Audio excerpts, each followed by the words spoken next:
My name is Claire, and for most of my life, my family saw me as the poor relative.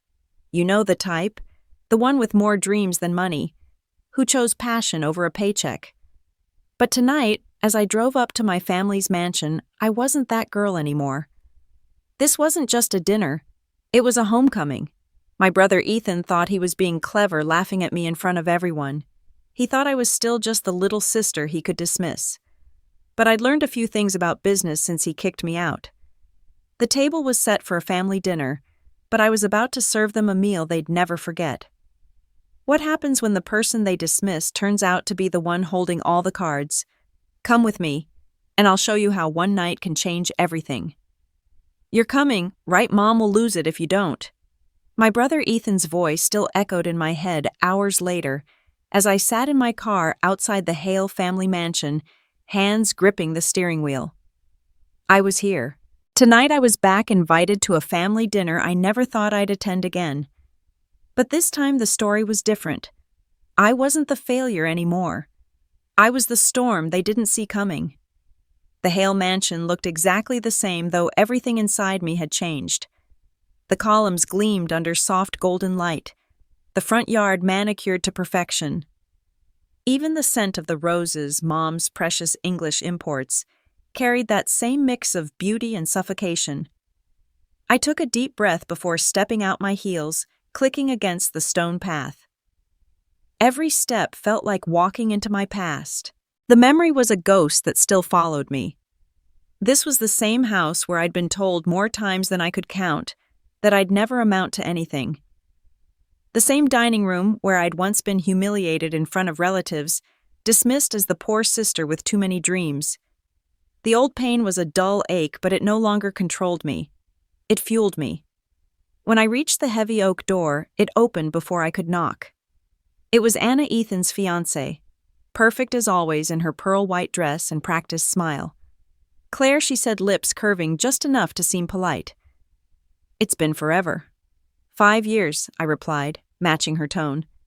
Feels longer. She tilted her head, a gleam of pity, or was it superiority in her eyes? Ethan said you've been keeping busy with that little startup thing. How's that going? I smiled, careful and calm. It's growing faster than I expected. Good for you, she said, already turning to lead me in. You know how he worries. Inside, the warmth of the chandeliers didn't reach me. The long mahogany table was set with crystal glasses and gold-rimmed plates, luxury the Hales clung to as proof of their dynasty. My mother Margaret sat at the head of the table, posture flawless, expression calculating. My father, Richard Hale, the legendary chairman of Hale Industries, stood near the bar swirling a glass of bourbon. Claire, my mother said, rising just enough to offer air kisses. You look, well. Well in her vocabulary was code for less disappointing than expected. My father nodded stiffly. Glad you could make it. It's been too long. Ethan entered, then tall, charming, confident, the golden boy of the family. He crossed the room with that CEO stride that once commanded admiration from everyone, including me. Claire. He smiled broadly, pulling me into a quick hug that felt more like a press photo. You made it. Of course, I said. Wouldn't miss it. He grinned. You sure this place isn't too fancy for you now? Didn't know how the startup scene eats these days. Laughter rippled across the table, light but cutting. My jaw tightened. He didn't mean it as a joke. He meant it as a reminder in his mind I was still the sister who'd left the family business to chase dreams instead of dividends. Mom clapped her hands softly. Let's sit. Dinner's ready. As we took our seats, I noticed the changes around the table, new wine, same faces. Ethan's assistant hovered near the door, probably taking mental notes for his next press release. Anna leaned into Ethan, whispering something before letting out a perfect musical laugh. My mother adjusted the napkin on her lap 3 times before speaking again. So Claire, she began, tell us about your company. I could hear the pause before company as though she were quoting something she didn't quite believe in. It's called Luminex Technologies, I said, keeping my tone even. We build AI infrastructure for retail companies transitioning to digital. How fascinating, Anna said, eyes already glazing. Ethan smirked. Still trying to fix other people's businesses instead of building a real one, huh? I forced a smile. Sometimes fixing what's broken is more valuable than pretending it isn't. For a second, the air stilled. My father's fork paused mid-air. Then Ethan laughed, clapping once. Touché. I missed your sense of humor. Dinner began a parade of expensive dishes served by staff who'd known me since I was a kid. Every taste, every clink of silverware carried memories of silence and swallowed anger. Halfway through the meal, my father turned to Ethan. How's the merger progressing? Final stages. Ethan replied, puffing his chest slightly. We're acquiring the last of the smaller firms next quarter. The board's thrilled. Of course they are, my mother said proudly. You're saving the company just like your grandfather did. I sipped my wine. Funny, I murmured. That's not what the market data says. Ethan's head snapped toward me. Excuse me? Just an observation, I said lightly. Hale Industries' quarterly growth has been flat since last fall. And your stock down 12% since the merger announcement. My father frowned. You've been following our numbers. I read Forbes, I replied simply. Ethan's smile turned thin. You've always been good with details, Claire. Just not strategy. I met his gaze and held it. We'll see. He chuckled, turning to the others. You know, Mom, Claire's always had this way of making small things sound big. She's our resident dreamer. My mother smiled faintly. She always did have an active imagination. And that was it, the same old script. I'd lived this scene before the dismissal, the laughter, the quiet shame.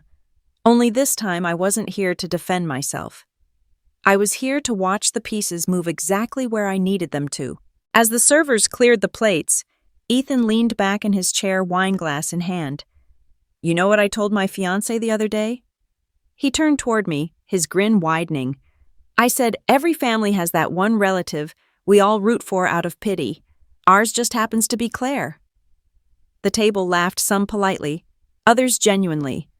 The sound cut through me like old glass, but I didn't flinch. Instead, I raised my own glass, steady and calm. Well, I said, my voice smooth, almost amused. I'll drink that.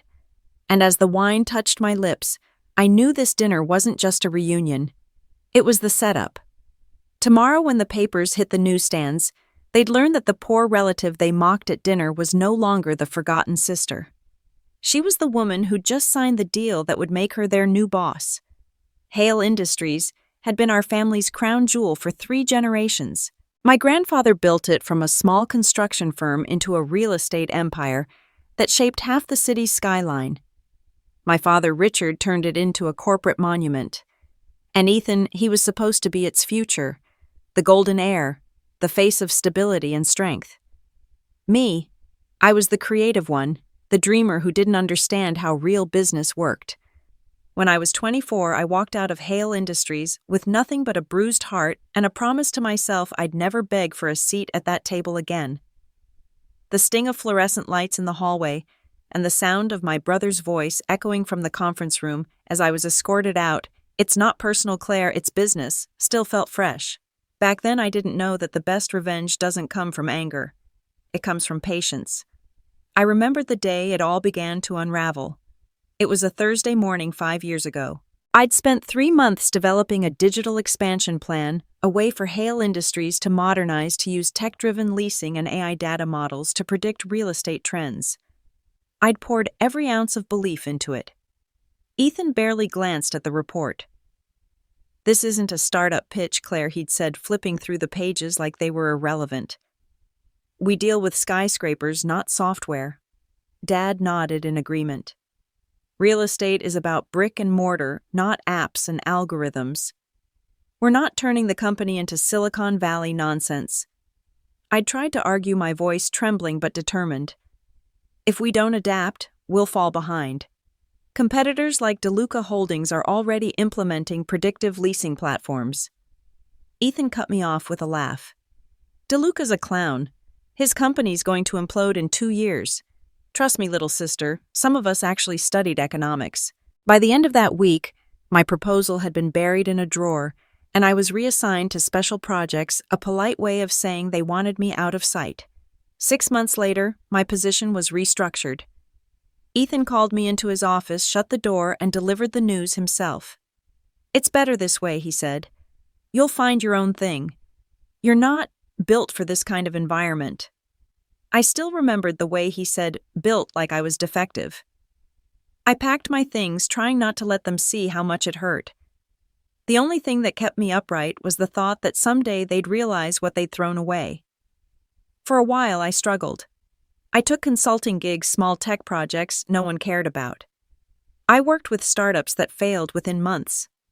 I learned how brutal the business world could be without the Hale name behind me.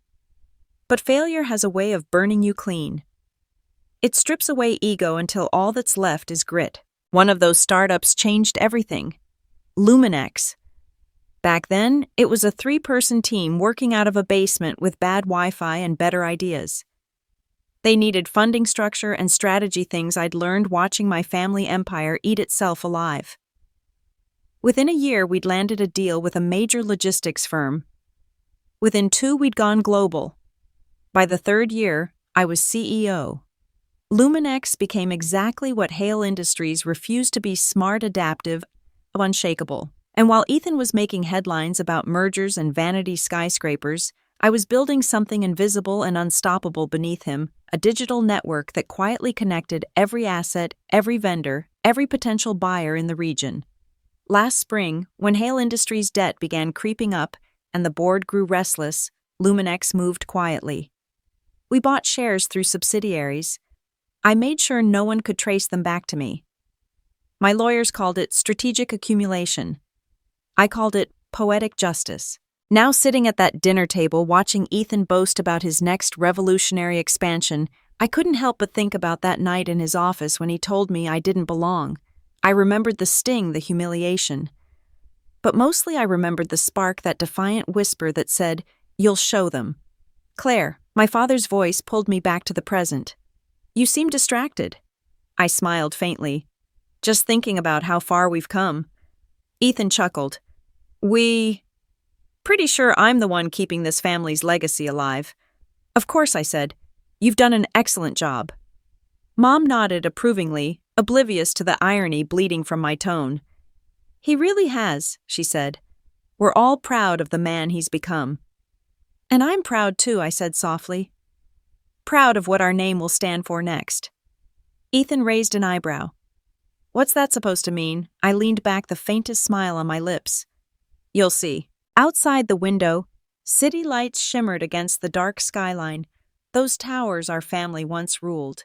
Somewhere among them, Luminex's headquarters glowed in blue light, running on algorithms that would soon control the future of Hale Industries.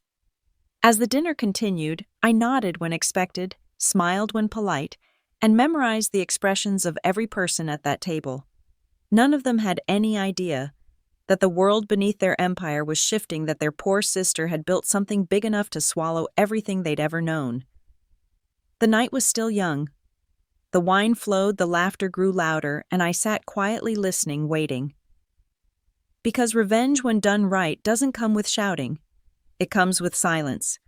And tomorrow that silence would become the sound of everything changing. The next morning, sunlight poured through my apartment windows, cutting across the skyline like a blade. The city below pulsed with life horns, sirens, ambition, and somewhere within it, my family's empire slept in ignorance. I made my coffee the same way I always did. Black strong, no sugar. I didn't need sweetness. Not today. My phone buzzed with a dozen notifications, stock alerts, market movements, and one from my lawyer: "Everything's in place. The takeover can go live once you sign." I stared at the message for a long time, then looked out at the view. From my penthouse on Madison, I could see Hale Tower piercing the skyline like a monument to pride. My father's pride, my brother's arrogance, my family's curse. But pride has a way of burning the people who worship it.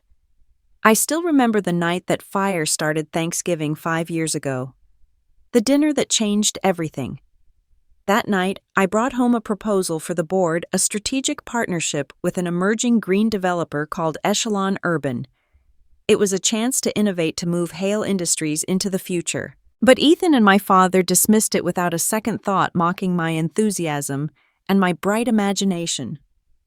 As I turned to leave, my father called after me. "We only criticize because we care, Claire." But Ethan leaned back in his chair, smirking. "No, we criticize because she keeps trying to play CEO when she's barely qualified to be a receptionist." The laughter that followed was soft, but it burned deeper than any scream. It was that moment that I realized I could never change them from within. I didn't cry that night. I packed my office the next morning. Now, years later, I stood in front of the mirror adjusting the cuff of my silk blouse. The woman staring back at me was no longer the girl who'd been laughed out of her own home. Her reflection was calm, steady, and just a little dangerous. My assistant Kara called as I grabbed my coat. "Claire, CNBC confirmed your interview for tomorrow. They're running the Luminex story ahead of schedule." "Perfect," I said. "And the Hale Industries stock still dropping. Another 2 points since last night." I smiled faintly. "Good. Keep monitoring. Should we go public about your acquisition shares yet?" she asked. "Not yet," I said. "I want them to hear it from me." Kara hesitated. "At the shareholder meeting?" "Yes," I replied. "At dinner last night, Ethan called me his poor sister. Let's make sure that's the last time he ever gets to say that." As I walked through the lobby of my building, I passed a young doorman reading a financial magazine. He looked up and smiled shyly. "Miss Hale." "Sorry. Miss Winters? I saw an article about Luminex in Forbes." "You're kind of famous." I smiled back. "Fame fades. Execution doesn't." When I reached the car, I paused for a moment, watching the world rush by. My driver opened the door, but I wasn't ready to move just yet. The city was alive with possibility, every skyscraper a reminder of what ambition could build or dismantle. The Hales had taught me everything I needed to know about power. They taught me how easily it corrupts, how quickly it blinds, and how deeply it isolates. But they also taught me its language. And now I spoke it better than any of them. As we pulled into traffic, I glanced at the digital billboard on the corner of 54th and Lexington. It displayed a Hale Industries advertisement building the future since 1978. I almost laughed, because the future they were claiming to build now belonged to me. Later that afternoon, I would finalize the final stock purchase that would tip control in my favor. The next morning, the takeover documents would be filed. And the day after that, Hale Industries would wake up to a new CEO. A woman they once fired. A woman they once mocked. A woman who built her empire in the shadows they left behind. They lit the fire that night at that Thanksgiving dinner. I was just the one who learned how to turn it into light. I was 13 the first time I realized what our last name really meant. Hale opened doors other people spent lifetimes knocking on. It meant private schools, country clubs, charity galas where champagne flowed like water, and sincerity was as rare as kindness. My mother used to say, "Appearances are everything, Claire. Hale doesn't falter in public." What she meant was, don't let them see you bleed. For years I mistook that for strength. That illusion shattered the day I first walked through the glass doors of Hale Industries headquarters at 16. I remember the portraits of Hale men, never women, lining the walls, my father proudly gesturing, "That's your legacy." It hadn't felt like mine. Now, years later, I could still feel the echo of that building every time I saw it through the tinted window of my car. Hale Tower stood like a monument to arrogance, 52 stories of glass and shadow, each pane reflecting the city it refused to understand. This morning I wasn't driving past it. I was walking in. The security guard at the front desk, Rick, same as always, blinked in surprise as I approached. "Miss Hale, I thought you didn't work here anymore." "I don't," I said with a small smile. "But I have a meeting." He nodded quickly, scanning my visitor pass. "Top floor, right? Always," I said. The elevator ride felt like a memory looping in reverse.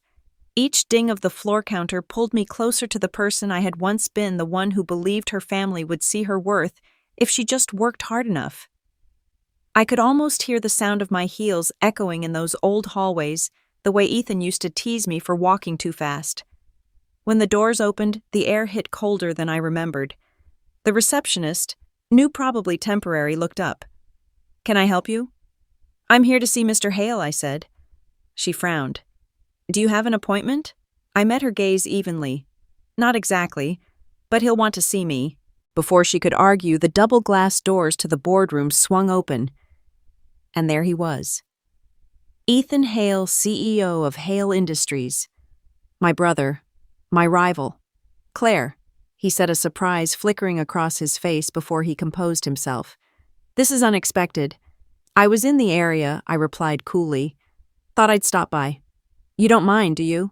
Of course not. He gestured toward the conference table. We were just wrapping up the quarterly review. You remember Bernard from the board?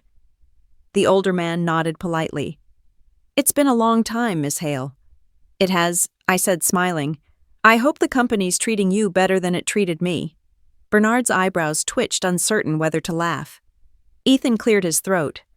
We're discussing our upcoming merger. It's a delicate timing. I'm sure, I said. Titan Holdings, right? The flicker of surprise in his eyes told me I was right. How did you... I shrugged. I read the news. He laughed softly like I'd said something charming. You always did have a knack for keeping tabs. I like to know where my shares are going, I said lightly. The room fell silent. Ethan's smile faltered. Your what? My shares, I repeated. In Hale Industries. He laughed again, too loudly this time. You mean the scraps Dad left you in the will, Claire, that's less than 1%? It's barely symbolic. It was, I said, until last month. Now the silence was heavy enough to crush marble. Bernard glanced at Ethan, confused. What's she talking about? I turned toward the projector screen displaying financial figures. Looks like your acquisition ratio's off, I said, tapping a line on the spreadsheet. You're counting privately purchased Class B shares as unsecured. They're not. Ethan's voice dropped. Claire, what the hell are you doing? Correcting a mistake, I said. See, those shares aren't unsecured because they belong to me. All of them. Collected quietly legally over the past 2 years. Through private equity firms, shell companies, and investment networks you've never bothered to notice. Bernard blinked. You own Class B stock? 28%, I said softly. And when combined with my partner's holdings, well, let's just say I have majority influence now. Ethan stood slowly, his chair scraping the floor. You're bluffing. I never bluff, I said, my voice steady and low. You should know that by now. My father had entered at some point. I hadn't even seen him arrive, but now his voice thundered from behind me. Claire, what is the meaning of this? I turned, meeting his gaze. For the first time, I felt no fear, only a strange, cold clarity. It means the company you built, the empire you controlled, it's changing hands. His face darkened. You're out of your depth. No, I said quietly. I was born in the deep end. You just never noticed I learned how to swim. For a moment, no one spoke. The boardroom felt smaller, suffocating under the weight of my words. I watched the realization spread across Ethan's face the exact second he understood what I'd done. The years of humiliation, the mockery, the dismissal, it all condensed into this single exquisite silence. I straightened my jacket, my heart steady. You once told me I'd never belong in this boardroom, I said. But you were wrong. I don't belong here as an employee. I belong here as the owner. Ethan's voice came out low and shaking. You can't do this. I already have, I said. The elevator doors opened behind me, and my assistant Kara stepped out carrying a folder. She handed it to me wordlessly. I opened it, sliding a single document across the table toward my brother. Takeover confirmation, I said. Effective immediately. My father's hand slammed against the table. This is betrayal. No, I said, meeting his eyes. This is justice. That moment would echo in me for years to come. I turned and walked out of the boardroom, the same one that had once thrown me away, leaving them behind in a silence thick enough to taste. Outside, the city's noise rushed back in raw and alive. I exhaled for the first time in years. The weight of the Hale name was finally mine to redefine. By the time I left the building, the rain had started a cold, steady drizzle that turned the city into glass. My reflection shimmered in every puddle, mocking the enormity of what I had just done. The takeover papers were signed, notarized, and filed. Hale Industries no longer belonged to my father or to Ethan. It belonged to me. The thought should have felt like victory. It didn't. It felt like gravity. Kara was waiting beside the car holding an umbrella. "It's done," she asked quietly. I nodded. "It's done." She hesitated, watching my face. "And how does it feel?" "Like standing on a skyscraper's edge," I said. "The view's beautiful, but one wrong step and everything's gone." She nodded, understanding more than I expected. "Your brother won't take this quietly." "I'm counting on that," I murmured. "I need him angry. Angry people make mistakes." We rode in silence for a while, the car slicing through the wet streets. The city was alive, but my mind was somewhere else back in that boardroom, the look in my father's eyes a mix of disbelief and something almost like fear. I'd wanted to see regret, but all I saw was pride cracked down the middle. When I arrived at the Luminex headquarters downtown, the building lights shimmered like a quiet beacon in the mist. Kara followed me inside, tablet in hand. "The press is already sniffing around," she said. "Someone leaked that the Hale merger meeting was interrupted." "Let them speculate," I said. "By morning, they'll have their headline." In my office, floor-to-ceiling windows framed the skyline. Hale Tower stood visible in the distance, a monument I had just claimed without stepping on its doorstep again. My phone buzzed. "Ethan!" I stared at the screen for a long moment before answering. "Hello, Ethan?" His voice was sharp, brittle. "What the hell have you done?" "Good evening to you too," I said calmly. "You think you can just waltz in and steal what 3 generations built? I didn't steal anything. I bought it legally, ethically, efficiently. Something you've never been particularly good at." He let out a bitter laugh. "You think this makes you powerful? You're in over your head. The board won't stand by you." "They already have," I said. "Check your inbox." I could almost hear the moment he opened the email. Silence followed by a breathless curse.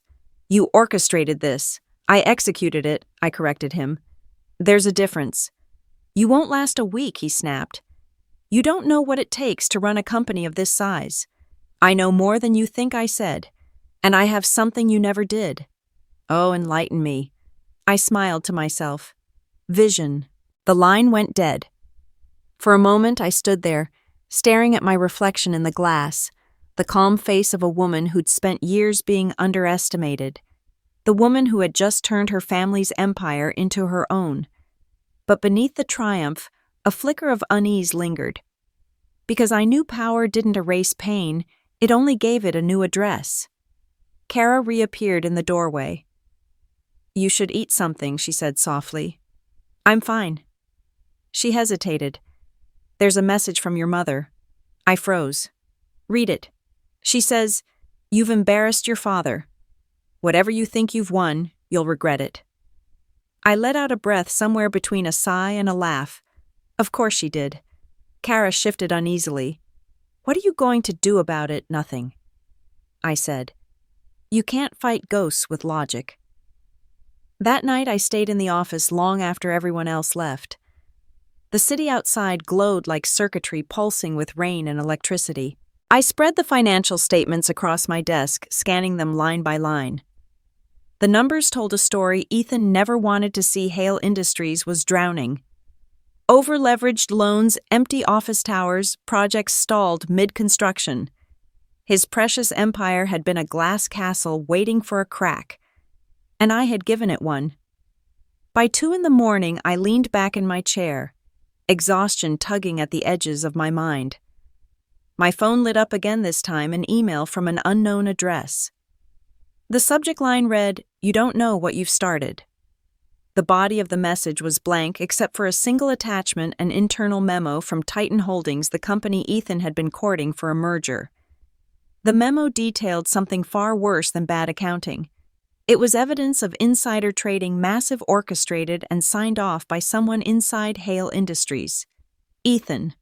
I sat there staring at the screen as the truth sank in. He hadn't just been reckless, he'd been a criminal. And now, as the majority shareholder, the responsibility and the fallout belonged to me. I closed my eyes, the rain whispering against the glass. Power, I thought, was never clean. It always came at a cost. The next morning, headlines would announce my takeover. Young CEO Claire Hale acquires family empire in billion-dollar buyout. Forbes would call it bold. The business networks would call it ruthless.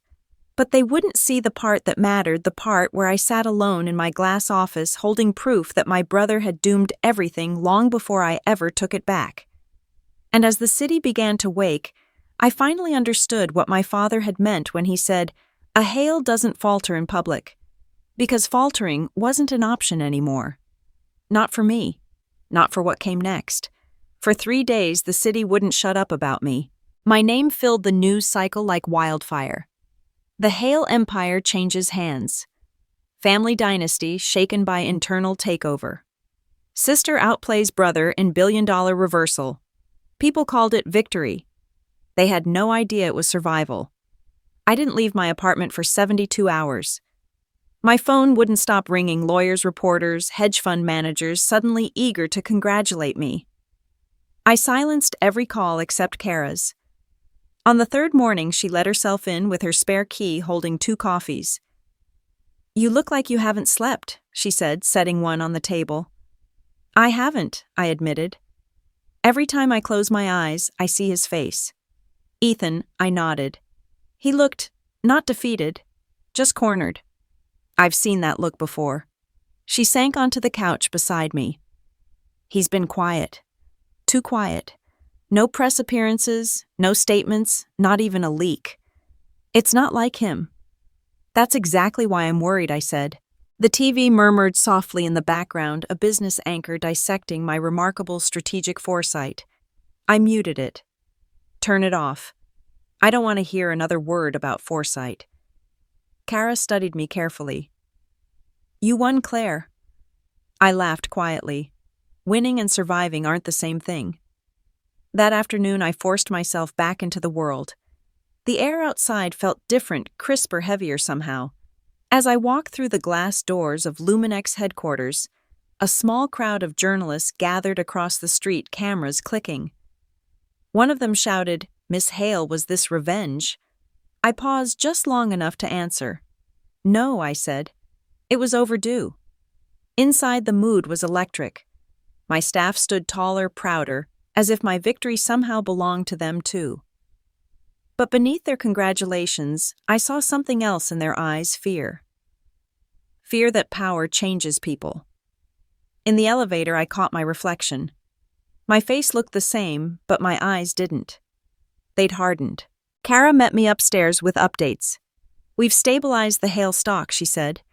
"Investors are starting to come around. You've got the next board meeting at 9 tomorrow, and Forbes wants a cover interview." "Cancel the interview," I said. "Move the board meeting to our office, not theirs." "You want them to come here?" "Yes," I said. "Let them see where the real work gets done." She nodded, hesitating only slightly. "And Ethan?" I looked away. "If he wants to talk, he knows where to find me." That night I returned home to find an envelope slipped under my door. No address, no name, just my initials written in Ethan's handwriting. I tore it open. Inside was a single page. "You took everything, Claire, but you forgot one thing. I know where the bodies are buried." My chest tightened. The silence of my apartment felt oppressive, amplifying the warning in his words. It wasn't a metaphor. Ethan had always been reckless, but not stupid. If he had proof of the board's past deals, kickbacks, bribes, under-the-table permits, it could drag us both down. As the new CEO, those sins were now mine to carry. I picked up my phone and called Kara. "I need you to pull everything we have on Hale Industries' legal archives," I said. "Contracts, audits, all of it." She didn't ask why. "On it," she said. Sleep never came. By morning, my dining table was buried in paper, years of transactions, acquisitions, and corporate shells that led nowhere. Somewhere in this mess was the secret Ethan thought would save him. At 9 sharp, the new board arrived. Older men in sharp suits, faces carefully, neutral eyes calculating. They still saw me as a curiosity, a headline, not a leader. "Gentlemen," I began, standing at the head of the table. "I know this transition hasn't been smooth. But the truth is, Hale Industries needed a shakeup. For too long, it's been run by ego instead of innovation. One of them, a gray-haired executive named Charles Denton, folded his hands. "You've made a lot of noise, Miss Hale. But you haven't proven you can lead." "Then let me prove it," I said. Starting today, we cut our losses. No more vanity projects, no more skyscrapers built for ego. We focus on digital transformation, Luminex technology, my platform. The future isn't in steel. It's in systems. They exchanged skeptical looks. Another board member, Bernard, leaned forward. "And what about your brother? What about him? He still holds 17% of company shares," Bernard said. "If he starts a campaign against you, the media will listen." I smiled faintly. Then I guess I'll have to give them a louder story. The meeting ended in uneasy silence. Power wasn't inherited, it was demonstrated. And today, I've started to prove mine.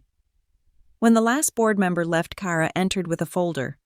"You should see this," she said. "We found something in the old legal files." She handed me a thin document marked Confidential Project Elysium. My pulse quickened as I skimmed the pages. Offshore accounts, dummy corporations, money funneled through shell developers. Signatures at the bottom, Ethan Hale. Richard Hale. They'd been laundering corporate money for years. I sank into my chair, the paper trembling slightly in my hands. My father and brother hadn't just been arrogant, they'd been corrupt. And now I own the company built on their lies. Kara's voice broke the silence. "What are you going to do?" I stared out the window, the skyline glowing against the dusk. "I'm going to clean the house," I said. "But first, I'm going to make them confess." The silence that followed wasn't peaceful. It was sharp, electric, the kind that comes right before another storm. The sky over Manhattan was steel gray the next morning, heavy with rain that hadn't fallen yet. I arrived at the Hale Tower before sunrise. The lobby was empty except for the echo of my heels against marble. The guards straightened when they saw me. No one questioned my presence anymore. In the elevator's mirrored walls, I caught my reflection, the calm face of a woman carrying 2 decades of family sins on her shoulders. In my hands was the thin folder labeled Project Elysium, the proof that my father and brother had built our family empire not just on ambition, but on fraud. Ethan was already waiting when I entered the top-floor conference room. He stood near the window, the city stretched behind him like a battlefield. "You came early," he said without turning around. "I couldn't sleep," I replied. "Too much to think about." He laughed softly. "You mean too much to destroy." I dropped the folder onto the table between us. "You should read this." He turned, brows knitting as he flipped it open. The blood drained from his face. "Where did you get this? It doesn't matter," I said. "What matters is what's inside." "This is nothing," he said quickly, but his voice shook. "Old paperwork, outdated projects. Don't lie to me." My voice was steady, controlled. "You and Dad used Elysium to funnel investor money into personal accounts. Offshore under false subsidiaries.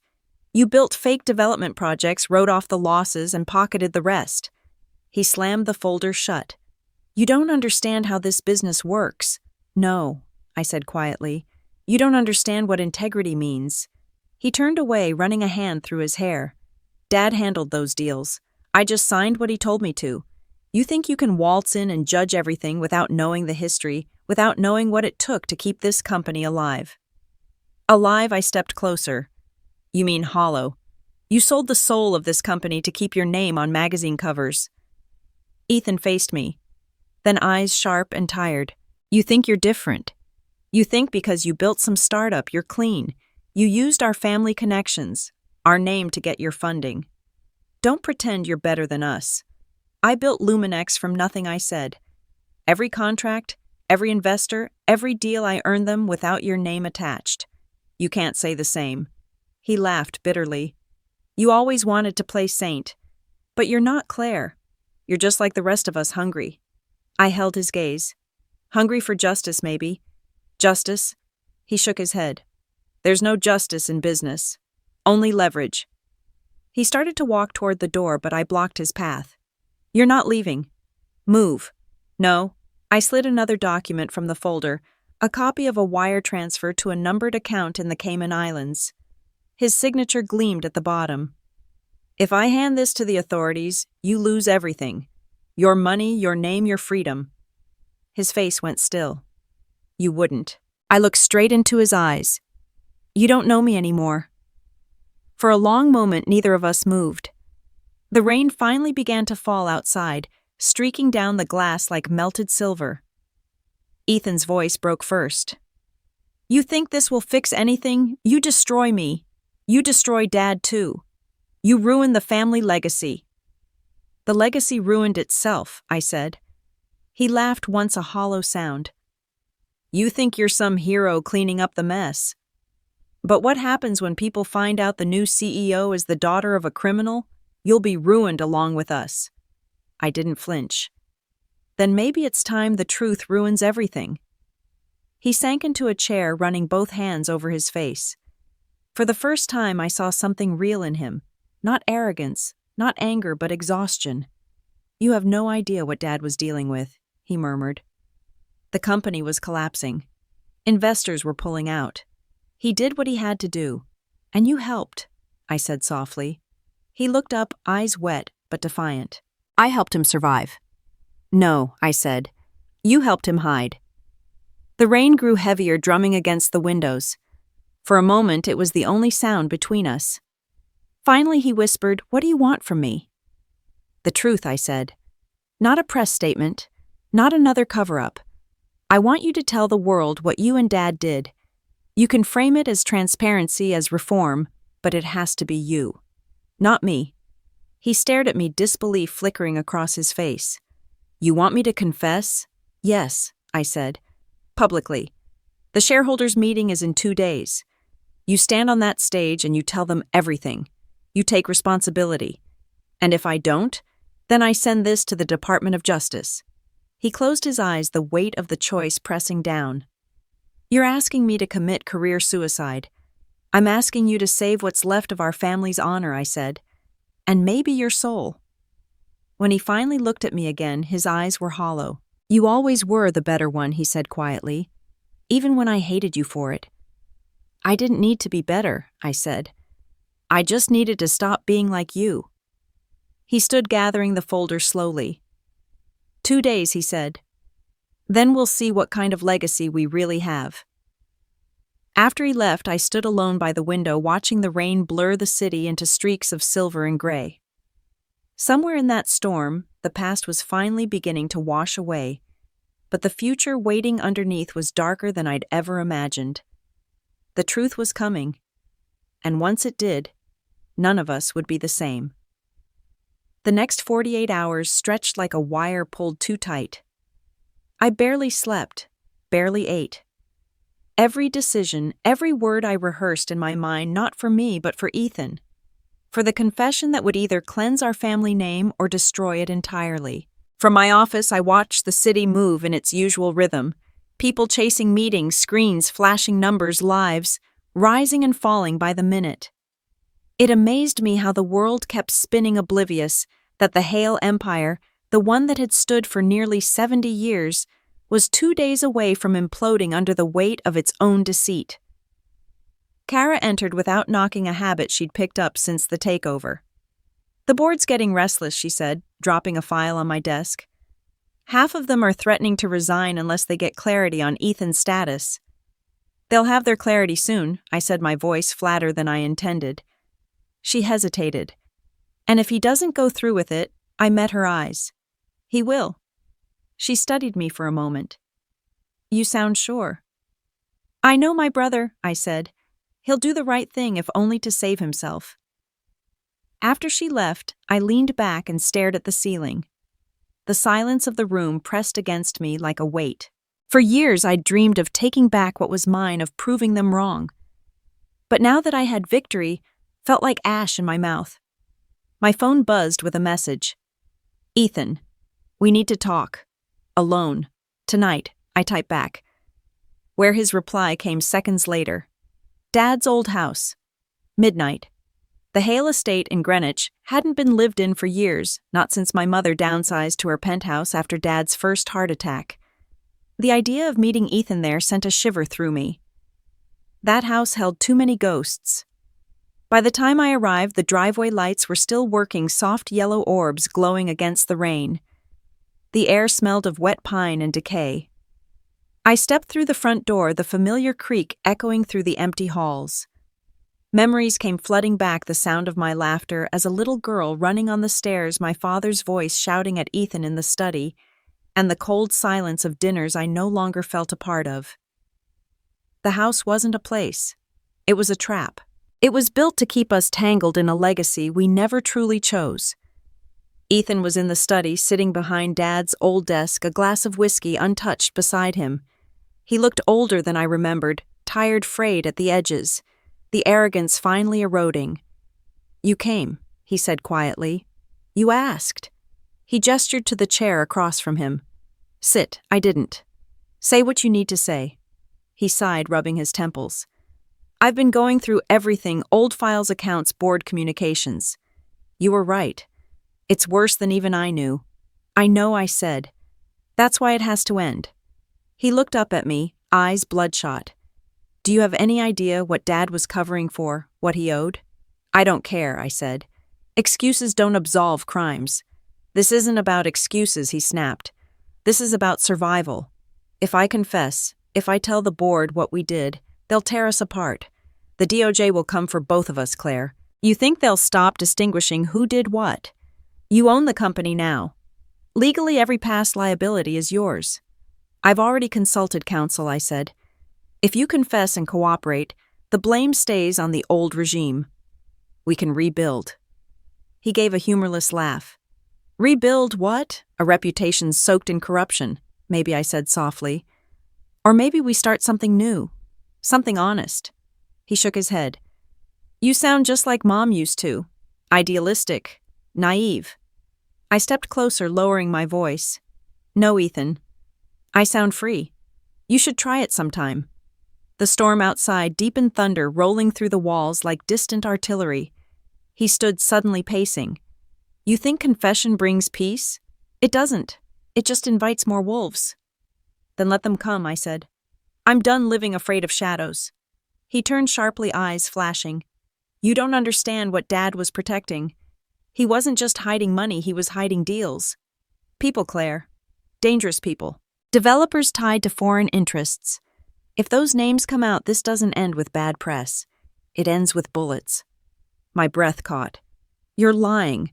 "Am I?" He opened a drawer, pulling out a thin stack of papers. "Look at this. The Elysium funds didn't vanish. They were redirected. Offshore investments through a company called Nex Urban. On paper, it's a property firm. In reality, it's a laundering front. And those accounts aren't just ours. They belong to men you don't want to know." I took the papers, flipping through them. Every signature, every transaction confirmed what he said. "Why didn't you tell me this sooner? Because I thought I could fix it," he said bitterly. "Until you forced my hand." We stood in silence, the rain hammering against the windows. My pulse thundered in my ears. "So what do you want from me?" I asked finally. He looked at me for a long moment, and for the first time I saw something close to fear. "A way out," he said. "For both of us." "There's no way out," I said. "Only through." He moved closer, desperation creeping into his voice. "You're not listening. If we expose this, we don't just lose our company, we lose everything. Our protection, our leverage. The people behind Nex Urban won't let it go quietly." I met his gaze. "Then we make noise they can't ignore." "You're insane." "Maybe," I said. "But insanity built every empire worth remembering." He exhaled sharply, sinking back into the chair. "You really plan to do this, force the confession?" "Yes." He laughed weakly. "You always did like fire." "And you always liked gasoline," I said. Lightning flared through the windows, illuminating his face, half defiant, half broken. Finally, he said, "All right, 2 days. I'll do it. But after that, Claire, we're done. The family, the company, all of it, it's over." I nodded once, then let it end in truth. When I left the house, the storm had quieted, but the air still smelled of ozone and endings. For years, I'd dreamed of reclaiming the Hale legacy. Now I understood what that really meant. It wasn't about rebuilding the empire. It was about surviving its collapse. The Hale Industries boardroom hadn't changed in 20 years. Same marble floors, same glass table, same oil painting of my father watching over it all like a ghost who refused to leave. But today the ghosts were no longer in control. I was. I walked in just as the clock struck 9. The room was full, the 12 board members, their assistants Kara at my side and Ethan at the far end, his jaw tight, his tie slightly crooked. He looked like a man walking to his own execution. "Let's begin," I said, taking my seat at the head of the table. The title plate before me still read Acting CEO. I intended to change that before the hour was over. Bernard cleared his throat, his eyes flicking between Ethan and me. "Miss Hale, this emergency session was called under unusual circumstances. We understand there are revelations to be made." "There are," I said, "but they won't come from me." Every head turned to Ethan. The silence stretched like a held breath. He rose slowly, palms flat on the table. "As of this morning," he began, his voice low but steady, "I am resigning as CEO of Hale Industries, effective immediately." A ripple of whispers. Bernard frowned. "Ethan, that's a surprise." May we ask why Ethan glanced at me, then back to the board? "Because the company's history isn't what you think it is. My father and I made choices, illegal ones, that compromised Hale's integrity." The room erupted. Papers shuffled, voices rose, someone cursed under their breath. Kara shot me a look. I didn't move. This was his moment to burn. Ethan continued louder now. "Under a project code named Elysium, we diverted funds from investor accounts into offshore holdings. We falsified development reports, manipulated stock values, and used shell corporations to hide the trail." Bernard slammed a hand on the table. "Do you have any idea what you're admitting to?" "Yes," Ethan said simply. "That's why I'm here, to take responsibility." The storm outside mirrored the chaos inside. Rain lashed the glass walls. Lightning flashed, illuminating faces twisted with shock-fear calculation. "I'm submitting all documentation to the authorities," Ethan said. "Effective immediately, Claire Hale will assume full control of the company." The room went still. Everyone turned to me. I stood slowly, the weight of every secret pressing down. "I didn't want this," I said, "but I won't run from it.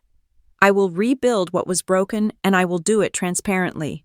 "Do you have any idea the damage this will cause?" one board member demanded. "The shareholders, the stock, the press. The truth causes damage only to those who built lies," I said. Bernard exhaled sharply.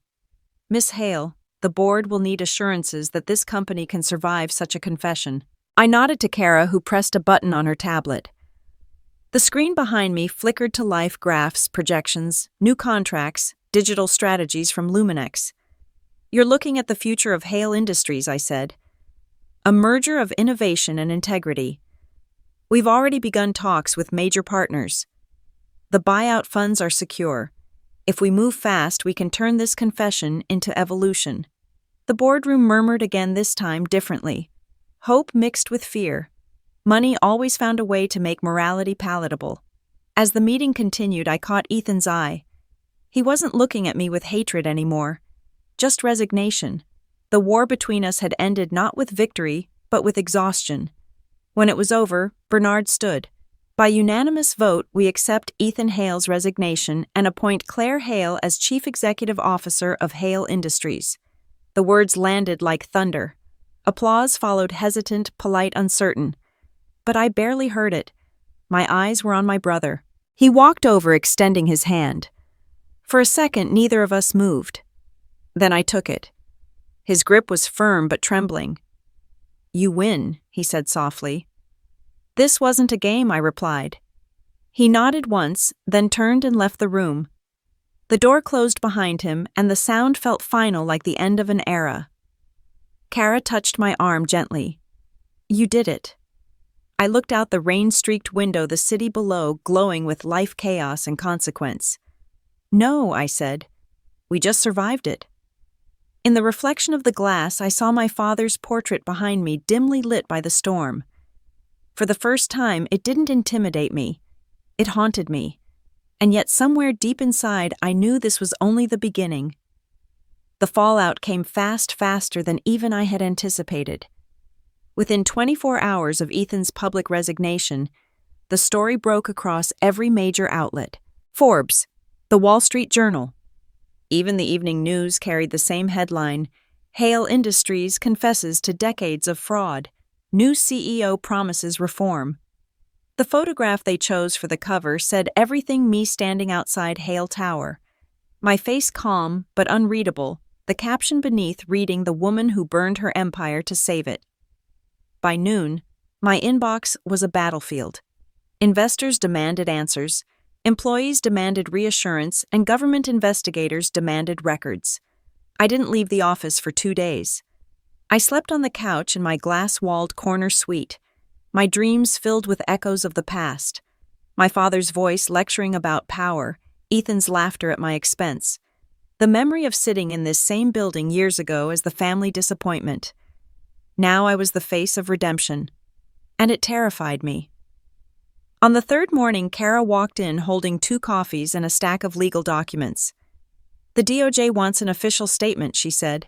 "They're willing to negotiate leniency if we cooperate fully." "Of course they are," I muttered. "They smell blood and headlines." Kara hesitated. "There's something else." She slid a file across the desk. "It's about Nex Urban."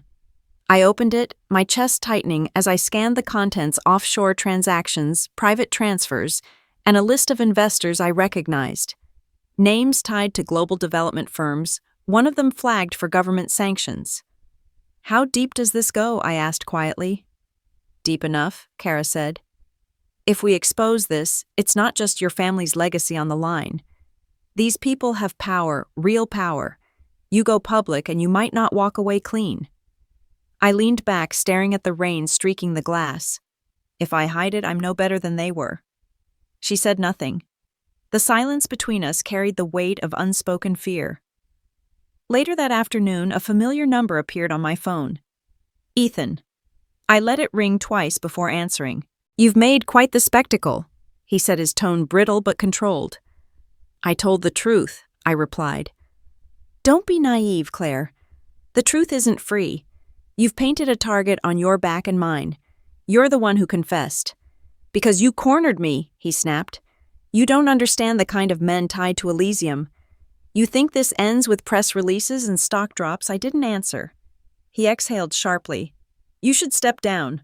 Let the board appoint an interim. They'll listen to you if you make it look voluntary. It'll calm the sharks." "I didn't come this far to run," I said. "Then don't say I didn't warn you." The line went dead. That evening, as the city lights flickered on, Kara returned with the latest stock report. "We've stabilized," she said. "Not great, but not collapse either. Investors are calling it a necessary purge." "You're getting credit for courage." "Courage," I repeated, almost laughing. "That's one word for it. Maybe the only one that matters." She handed me her phone. "You should see this." It was an article Forbes online already trending. "Claire Hale, the new face of corporate ethics." Below the headline was a pull quote from my brief press conference. "Sometimes saving a company means burning down its lies." I stared at the screen, my stomach twisting. "They're turning this into a redemption story." "Because it is one," Kara said softly. "No," I whispered. "It's a warning." The office grew quiet as the night deepened. Through the glass, I could see my staff still working, tired faces illuminated by computer screens, people who believed in the new vision I'd promised. I wondered how many of them knew the truth about what it had cost. When Kara left, I stood by the window watching the city pulse with restless energy. I thought of my father's voice echoing in that same boardroom years ago: "Power isn't given, Claire. It's taken." He'd been wrong. Power was borrowed. And every loan came with interest. A knock sounded at the door. My security chief stepped in. "Ma'am, there's someone here to see you. Says it's urgent." "Who?" He hesitated. A man named Carter. Claims he represents Next Urban. My pulse slowed, the air suddenly heavy. Send him up, I said. When the door closed, I took one last look at the skyline. The rain had stopped, but the storm was far from over. If the last week had been about truth, the next would be about survival, and I wasn't sure which one cost more. He arrived like someone who already owned the room. Tall, precise, his charcoal suit immaculate despite the rain still dripping from his umbrella. He was the kind of man who smelled like money and danger. Ms. Hale, he said smoothly, setting his umbrella against the wall. I appreciate you taking this meeting on such short notice. Did I have a choice? He smiled faintly, lowering himself into the chair across from me. Not really. Kara lingered by the door, but his eyes flicked toward her with the ease of a man used to control.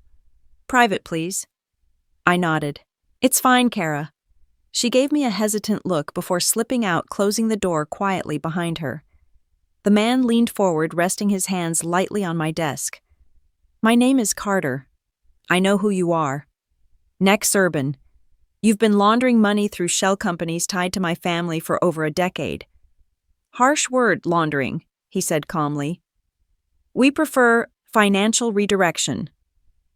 And let's not pretend you only found out yesterday. You're far too smart for that. I met his gaze unflinching. You're here to threaten me. I'm here to offer you a choice. He opened a black folder revealing documents stamped with international seals and bank codes I recognized instantly. Your father was a visionary. He understood that global partnerships require flexibility. That same flexibility built the Hale Empire. Built on corruption. He chuckled softly. On survival. I stood. Whatever deals you made with my father, they end now. Ah. He rose too slower, deliberate. See, that's the problem with idealists. You think endings exist. In truth, there's only continuation. You expose Next Urban, and you don't just destroy yourself. He paused, letting the words hang in the air.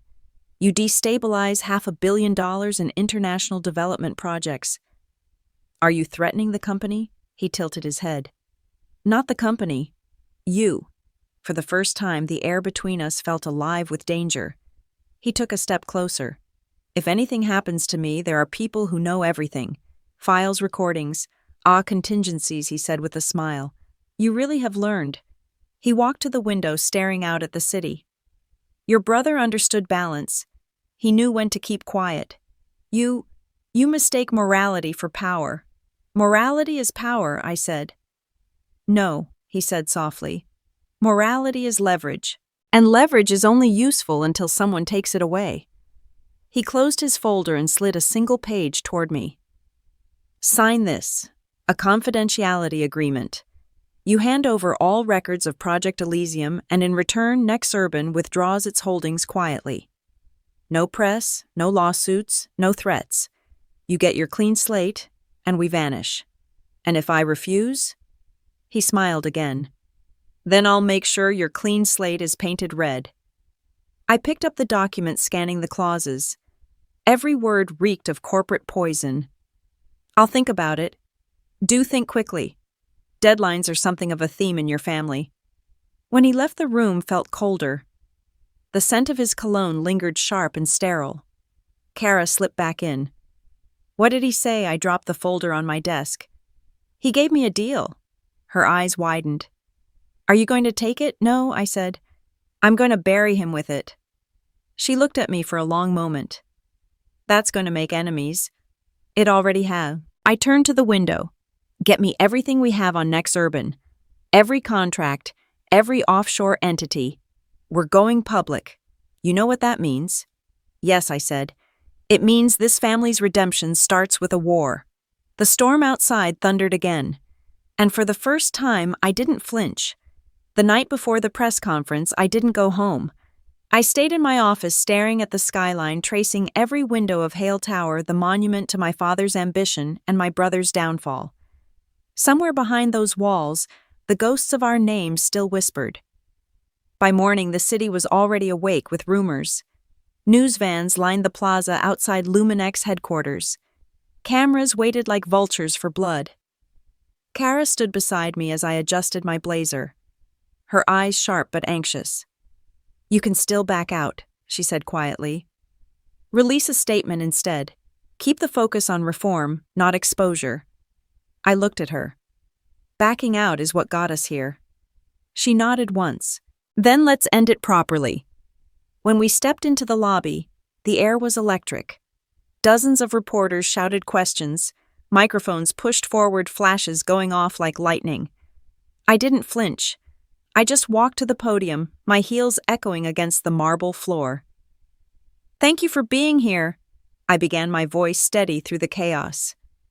"My name is Claire Hale, and as of this week, I am the CEO of Hale Industries. Today I'm here to tell you the truth." A hush rippled through the crowd. For decades, this company has operated under a lie, a web of corruption, money laundering, and illegal partnerships. My father and my brother were responsible for those actions. They used shell corporations to hide profits and manipulated stock to protect their image. Cameras flashed. Gasps cut through the silence. "I could have buried it," I continued. "I could have signed the deal that was offered to me yesterday, a deal that would have kept Nexurban and its affiliates hidden, that would have protected my comfort and destroyed my conscience. I chose not to."